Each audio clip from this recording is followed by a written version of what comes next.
this time? I don't follow you, Uncle Bernie. A good zap in the balls will wake up anybody, even the dead. It's not very scientific, but okay.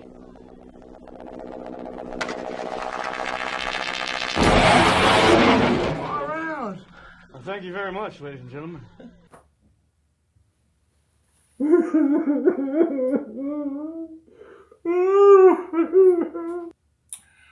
Welcome back to 366 Weird Movie Review, the Pod 366 Supplemental Weird Crew View. I'm trying my best.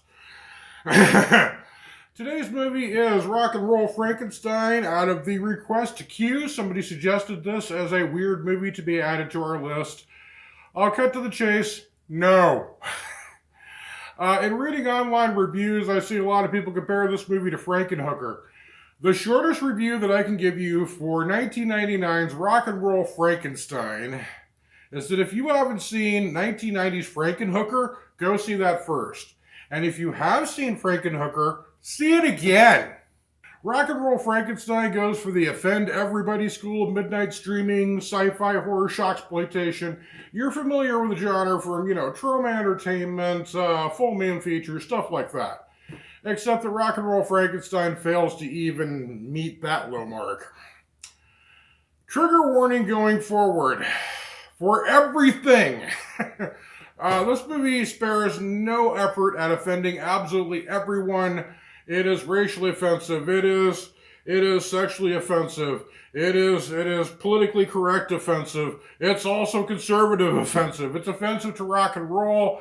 And it takes a big steaming dookie on Mary Shelley's classic literature. And I mean, seriously, look at me. I'm a rock and roll fan and a horror fan. This movie should be right up my alley. If anybody should be the number one fan of it, it should be me. Especially, I even like cheesy horror too. No.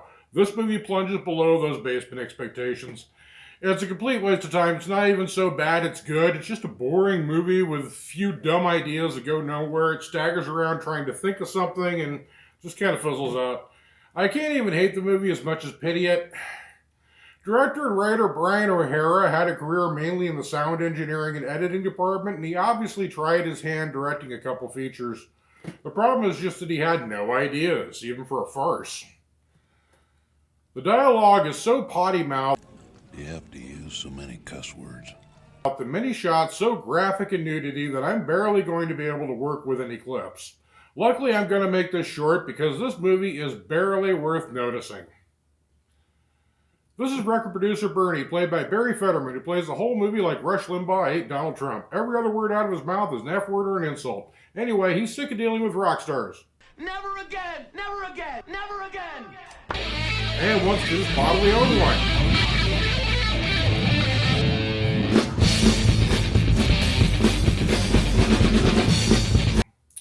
This is Jason Spence as Frankie Stein, and this is Hiram Jacob Segarra playing Iggy, the obligatory stoner sidekick they put in every schlock feature.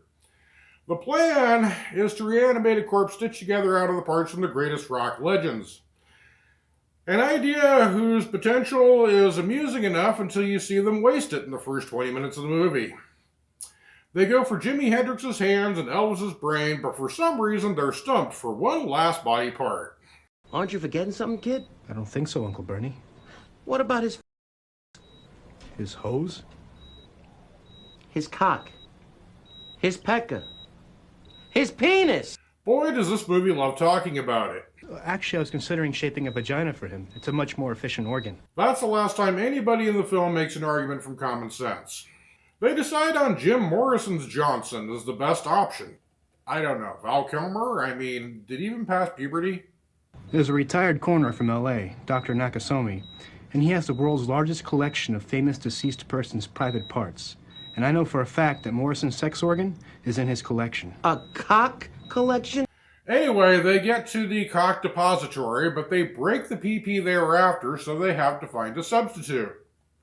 That's right, they just ripped off the brain switcheroo from 1974's Young Frankenstein, but they substituted a dinghy for a brain, which is a perfect metaphor for this entire movie. So they end up attaching Liberace's pecker. Stitch him up and zap him, and away we go. Frankie. Yes. I don't don't understand why my body is so different. Greg Guggenheim plays the monster, and as many Elvis impersonators as there are, couldn't they find a better one? Our new zombie rock star has to learn how to rock all over again. Stupid monster, you won't hold his guitar. It doesn't feel right, and it doesn't look right. Your body is beautiful. You're unique. You're the first and only one of your kind. I don't mean to be contrary, Frankie. It's just that, I don't know. Something doesn't feel right. But anyway, the way he has a problem with the unnatural urges caused by Liberace's member overrides his sexuality. This manifests itself as gerbling for no possible reason. And I hope you like your gerbil jokes, because boy, do they milk that one all the way through the movie.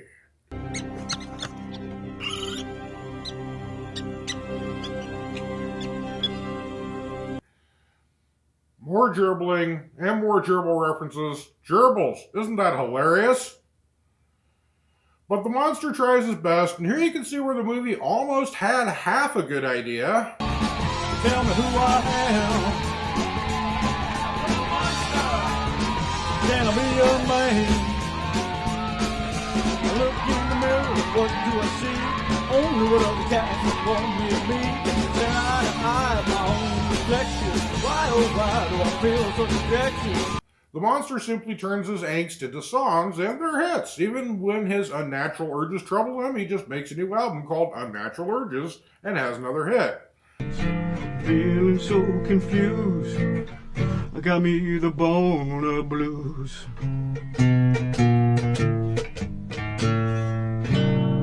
I also like Boner Blues.